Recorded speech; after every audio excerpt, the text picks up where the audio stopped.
간단하고 맛있는 미역국. 재료는 마늘, 양파, 미역, 다시마, 소금, 간장, 그리고 참기름, 그리고 고기. 준비된 재료를 한꺼번에 압력밥솥에 넣습니다. 미역, 다시마, 말린 마늘, 말린 양파 조금, 그리고 물을 넣습니다. 그리고 고기. 국간장은 조금, 맛만 내는 거예요. 소금도 조금, 그리고 참기름까지 같이 넣어요. 그리고 뚜껑을 닫습니다. 그리고 가스레인지 위에서 끓기 시작한 후 40분, 압력밥솥에서 40분 동안 하시면 됩니다. 자, 완성되면 뚜껑 열어줍니다.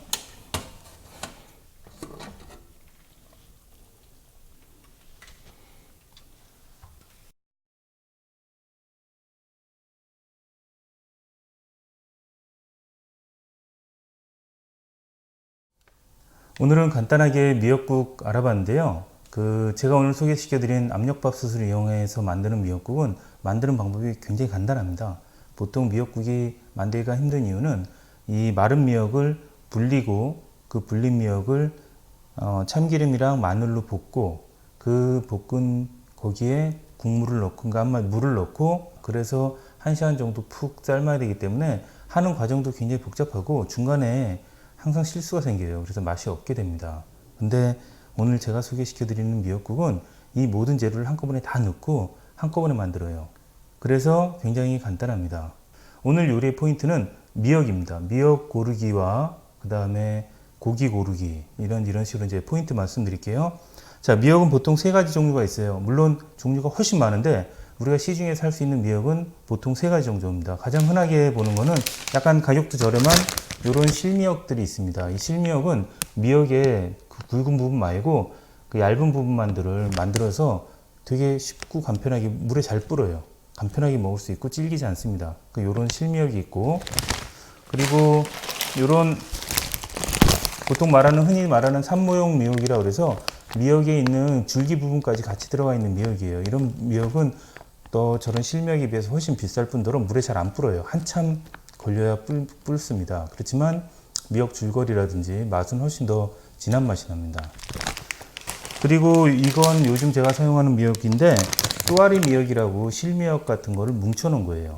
요 실미역 뭉쳐 놓은 거는 여기 보시면 이렇게 2개가 또아리 틀듯이 되어 있어요. 그래서 이거를 그냥 국에 넣기만 하면 되기 때문에 간단합니다. 미역 사용해 보신 분들은 아시지만 미역이 적당한 크기로 잘라내기가 굉장히 힘들어요. 왜냐하면 이게 부러뜨릴 수도 없고 가위로 자를 수도 없고 굉장히 힘듭니다. 그리고 뭐 여기 다 난장판 되고 그러니까 또아리 미역이 생각보다 굉장히 좋습니다. 그리고 미역국에 들어가는 고기는 보통 소고기를 넣는데 소고기나 아니면 뭐 홍합 같은 거 넣으시는 것도 있는데 오늘은 일단 고기를 소개해 드릴게요. 소고기는 3가지 정도를 넣을 수 있는데요. 첫 번째는 양지머리. 이게 가장 효과가 좋아요. 양지머리 고기가 국에 넣었을 때 가장 효과가 좋은 고기입니다. 그 다음에 육개장 고기라고 되어 있고 또 하나는 장조림 고기입니다. 셋 다 미역국에 넣어도 맛이 똑같이 좋아요. 근데 그 중에서 맛이 제일 좋은 거는 양지머리인데 가격을 잘 비교해 보시고 소고기도 부위별로 맛이 다를 뿐더러 다 조금씩 다르지만 가격이 또 많이 차이가 나잖아요. 미역 같은 경우에는 제일 싼 고기가 장조림용 고기예요. 홍두깨용 고기. 그래서 그거나 아니면 저는 육개장 고기를 많이 넣는데 실제로 가장 좋은 효과를 낼 수 있는 거는 양지머리 고기입니다. 자, 그리고 국에 이제 간을 맞추는 게 되게 힘든데요. 간은 기본적으로 하나 생각하셔야 될 게 또 다시마와 미역에서도 간이 나온다는 거예요. 다시마랑 미역이 생각보다 짜요. 국에 넣어도 그 생각보다 간이 많이 되어 있습니다. 그렇기 때문에 국간장을 넣으실 때는 국간장으로 간을 맞추시는 게 아니에요. 국간장은 국물 맛을 내는 용도로 사용합니다. 그래서 국물 맛이 날 수 있도록 조금만 넣어주시면 되고 소금도 처음에는 조금만 넣어요. 처음부터 소금과 간장을 많이 넣지 않도록 해주시는 게 좋아요. 이 간장은 맛만 내는 거고요. 이 소금으로 간을 맞추는 건데 소금 간은 처음에는 조금 뿌리고 나중에 40분 돼서 다 뚜껑 열어봤을 때 그때 간을 보시고 그때 조금씩 더 넣으시면 돼요. 그래서 중간에 한번 스팀을 살짝 빼고 열어서 간을 맞춰야 돼요. 간을 맞출 때 물 양과 그걸 같이 조절하면 되거든요. 미역마다 특성이 다 다르기 때문에 어떤 미역은 물을 좀 많이 빨아들이고 어떤 미역은 물을 좀 많이 안 빨아들여요. 그러니까 40분 정도 하신 다음에 뚜껑을 열어서 반드시 어느 정도 물이 남았는지 어느 정도 물을 더 넣어야 되는지 확인해야 돼요. 처음부터 그 물을 양을 다 알고 넣을 수는 없기 때문에 처음에 적당량을 넣고 40분 정도 하면 미역이 완전히 익은 상태예요. 그 상태에서 열어서 물 양을 확인하는 거예요. 대부분의 경우에는 미역국을 만드시면 물이 조금 부족한 정도로 보여요. 왜냐면 처음에 미역에 비해서 물을 많이 넣는다 싶다 넣어도 미역이 워낙 불기 때문에 중간에 꼭 한번 열어보면 물이 되게 적은 상태로 변하게 돼요. 그러니까 처음에는 넣을 때는 미역 양에 비해서 물이 되게 많은 것 같이 보이지만 미역이 물을 빨아들여서 팽창하기 때문에 나중에는 결국 물을 더 넣어야 되는 경우가 많습니다. 대부분의 경우에 그래요. 그러니까 처음부터 또 그렇다고 너무 물을 많이 넣게 되면 중간에 너무 싱거워지거나 물이 너무 많으면 빼도 박도 못해요. 물이 적으면 물을 다시 넣고 끓이면 사실 똑같아지는데 물이 너무 많을 경우에는 고기를 더 넣을 수도 없고 미역을 더 넣을 수도 없기 때문에 그래서 안 됩니다. 그래서 40분 정도 되시면 이제 안에 다 익으면 안에 열고 물량을 확인하고 간 보고 그 다음에 다시 적당량 물을 더 넣어서 물을 더 넣으셔서는 그 다음부터는 10분에서 20분 정도만 더 하시면 돼요. 그렇게 되면 미역국이 완성입니다. 근데 이제 이 미역국 여러 번 하시다 보면 물량이랑 대충 금방 알게 돼요. 또아리 미역 요만큼의 물 요정도 금방 알게 됩니다.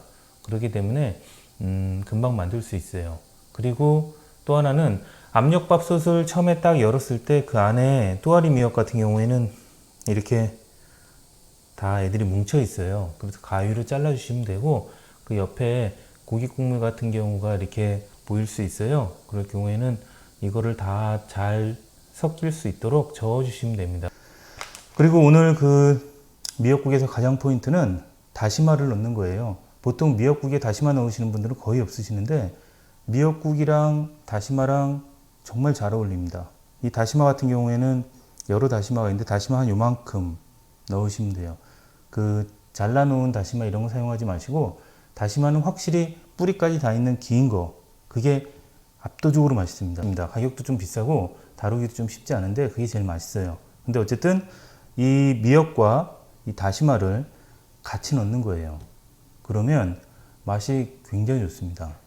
보통 미역국에 다시마를 넣으라는 분이 거의 없는데 넣어보시면 금방 알아요. 맛이 굉장히 좋습니다. 그래서 이렇게 간단하게 한꺼번에 다 넣고 만드는 간단한 미역국 요리 알아봤습니다.